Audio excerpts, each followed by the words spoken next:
Hey everyone, it's Tony Leonardi, your certified financial planner professional from Newtown, Connecticut, and author of A Smarter Way to Retire. Back with another episode of A Smarter Way to Retire podcast. Last week, we introduced the important distinction between live-on assets and leave-on assets, and how the IRS can quietly take two bites at the same apple, at the same retirement savings, if you don't plan well. Many of you told me that single idea really made you look at your portfolio and your retirement plan completely differently. Today, I want to focus specifically on the leave-on assets, because this is where many successful retirees are unintentionally creating a very expensive tax problem for the next generation. And the IRS loves you for it. If you have substantial retirement savings in traditional IRAs or 401ks that you don't need to spend during your own lifetime, in whole or in part, those accounts are often some of the most tax-inefficient assets you can leave to your kids and grandkids. Here's why. When you pass away, your heirs do not get a step up in basis on qualified retirement accounts the same way that they do for taxable brokerage accounts or real estate. Instead, they're forced to withdraw the entire balance of the plan over a 10-year period after your passing. And every single dollar withdrawn is taxed as ordinary income. That's the 10-year rule that you've heard me talk about so many times before. And on top of that, you already paid taxes, tens of thousands, maybe hundreds of thousands of dollars on your RMDs, your required minimum distributions during your lifetime. That means that the IRS often ends up taking two full bites at the same dollars. Let me show you what this looks like in real numbers. Let's assume that you have $1 million traditional IRA and it's growing at an average of 5%. And you're in a combined state and federal tax bracket of about 33%. Without planning, the IRS typically collects between $550,000 and $700,000 in total taxes over your lifetime and your heirs' 10-year withdrawal period. 55 to 70% of the accounts, your IRA, goes to the IRS.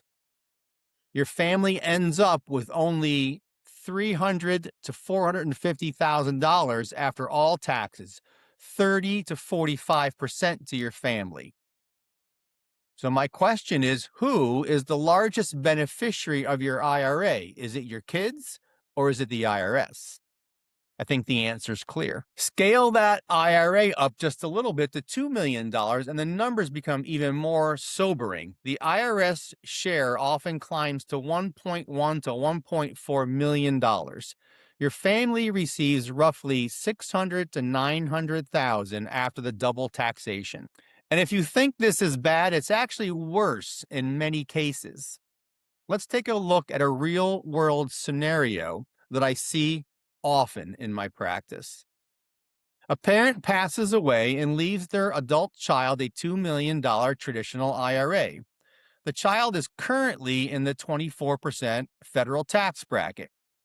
Combine that with state taxes and they could be 30 to 33%.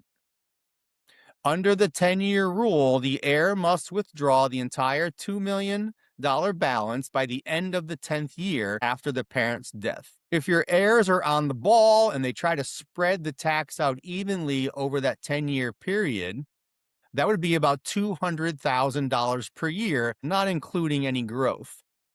So here's what actually happens. Adding the $200,000 IRA withdrawal to their existing income, let's say their income is $120,000. That pushes their total taxable income to $320,000.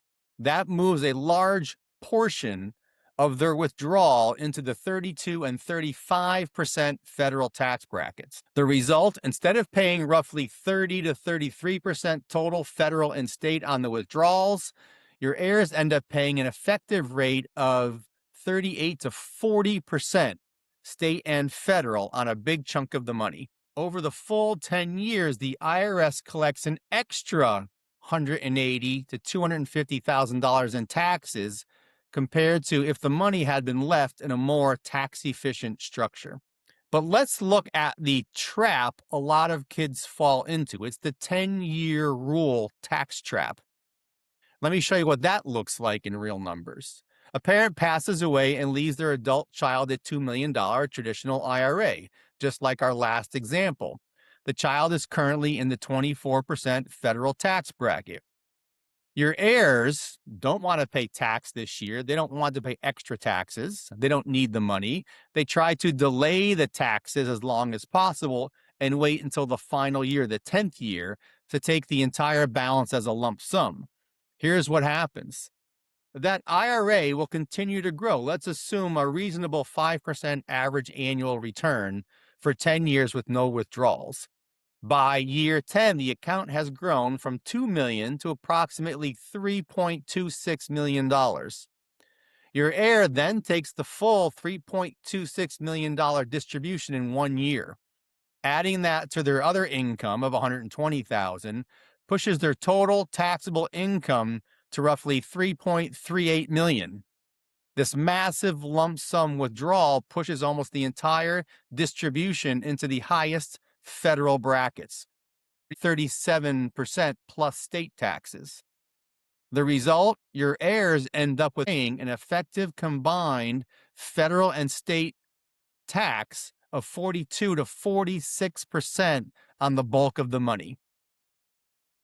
In total, the IRS and state tax authorities collect roughly $1.35 to $1.55 million in taxes from that one lump sum distribution.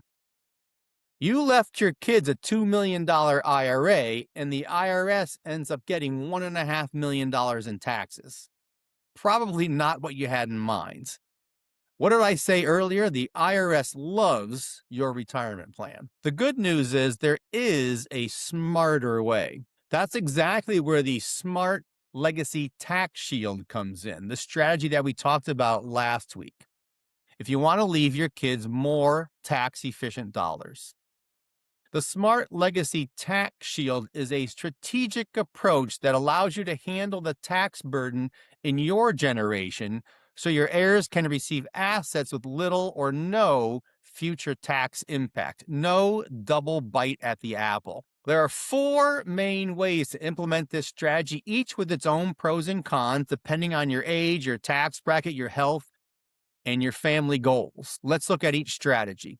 Strategy number 1, spend down your qualified assets, leaving your non-qualified assets to your kids. Prioritize spending from your IRA and your other qualified accounts first, while preserving your non-qualified, your taxable brokerage or real estate assets, because they receive a step up in basis for your heirs. So what does this mean? It means take more than the required minimum each year from your IRA. Spend those assets first.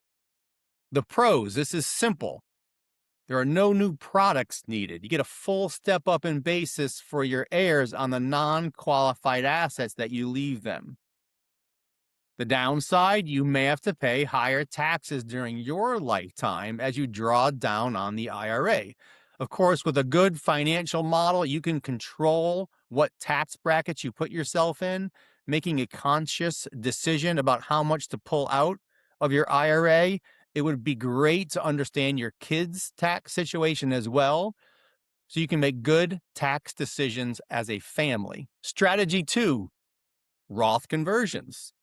Convert traditional IRA dollars to Roth IRAs over time, paying the tax now while you're in a lower tax bracket, or at least a lower tax bracket than your kids' brackets, or your kids' future tax brackets. Your children then inherit a tax-free Roth account with no 10-year distribution rule, no 10-year mandatory withdrawal.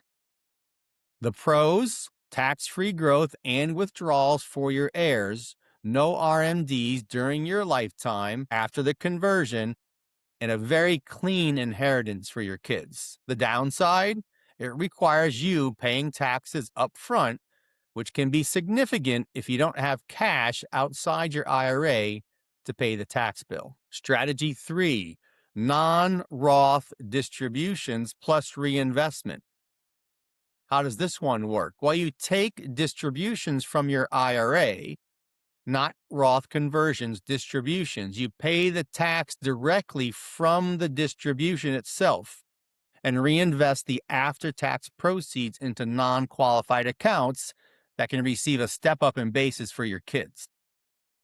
The pros on this strategy, the one major benefit is that you don't have to come up with extra cash to pay the tax on the conversion. You can pay the tax from the withdrawal. Unlike on Roth conversions, where you often need to find money outside of the IRA to maximize the conversion amount. There's no new insurance or annuity products are required, and your heirs get a full step up in basis on the reinvested assets. The downside, you pay the tax now on the distributions and lose the tax-deferred growth on the amount withdrawn and reinvested, but still may be a better result than a Roth conversion for you, depending on your situation. And strategy 4, often the highest impact, most powerful strategy, is the smart life insurance legacy strategy. How does this one work? Well, you take your RMDs or more, if necessary, pay the tax, and use the net after-tax cash to fund a life insurance policy. This delivers a tax-free death benefit to your heirs, often replacing and sometimes exceeding the value of the original IRA. The pros, it's often the highest leverage strategy. $1 of after-tax RMD can create several dollars of tax-free death benefit. It completely removes the IRA tax problem for your heirs. No 10-year distribution rule, no tax on withdrawals for your heirs, and you can put the life insurance policy in a life insurance trust to protect the money from creditors and predators. Do you have a child in a shaky marriage? Are you concerned about possibly a future divorcing spouse attaching assets? This could be a good solution for you. The downside, obviously, requires medical underwriting and ongoing premiums. You have to qualify for the insurance. It works best if you're still healthy and insurable. And it's best to implement this strategy when you're young, if you can. Another reason to start your planning when you're young. Each of these 4 strategies has its own pros and cons, its own advantages and trade-offs, but they all share the same powerful goal. Pay tax once instead of twice. I've put together a brand new guide called the Smart Tax Shield Legacy Playbook that walks you through these tax strategies and the tax strategies we talked about last week. These 4 legacy tax shield options are in plain English. It's available for free download. Just reach out to me and let me know that you're interested in the Tax Shield Legacy Playbook. Even better, I'm still offering to build your own smart retirement model at no cost or obligation while time slots are available on my calendar. You'll see exactly how much of your savings is truly leave-on money versus live-on money, and which of these 4 strategies could deliver the best outcome for your family. You can book a quick 15-minute call on my calendar. On my website, leonardifamilywealthcare.com, look for my contact and Calendly links. So if you don't want the IRS taking 2 bites of your retirement apple, let me know, because there really is a smarter way to retire. Thanks for listening, and we'll see you next week. Securities and investment advisory services offered through Mosaic Wealth, Inc., member FINRA SIPC. Mosaic Wealth is separately owned, and other entities and their marketing names, products, or services referenced here are independent of Mosaic Wealth. The opinions expressed herein are for general information only and is not necessarily the opinions of Mosaic Wealth or its representatives. Investing is subject to risk, including loss of principal invested. Past performance is not a guarantee of future results. No strategy can assure profit nor protect against loss. It is not intended to provide specific advice or recommendations for any individual. Please consult your financial professional, attorney, or tax advisor with regard to your individual situation.